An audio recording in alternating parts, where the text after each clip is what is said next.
बेळगाव साहित्य संमेलनाच्या स्वागताध्यक्षपदी संजय गुरव.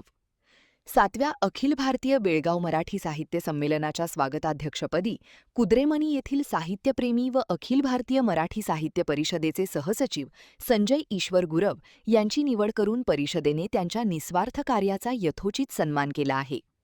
संजय गुरव हे कुद्रेमनी येथील मराठी एकीकरण समितीचे ज्येष्ठ नेते कैलास ईश्वर गुरव यांचे सुपुत्र आहेत.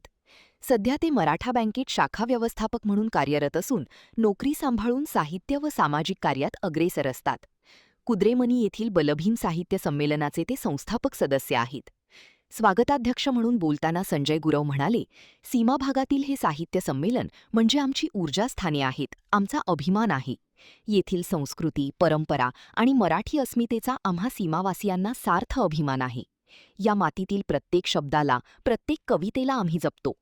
उद्याच्या संमेलनात सर्व साहित्यप्रेमींनी मोठ्या संख्येने सहभागी होऊन आपली मराठी अस्मिता दाखवून द्यावी, अशी विनंती त्यांनी केली. महान कार्य न्यूजसाठी प्रकाश ऐनापुरे, चंदगड.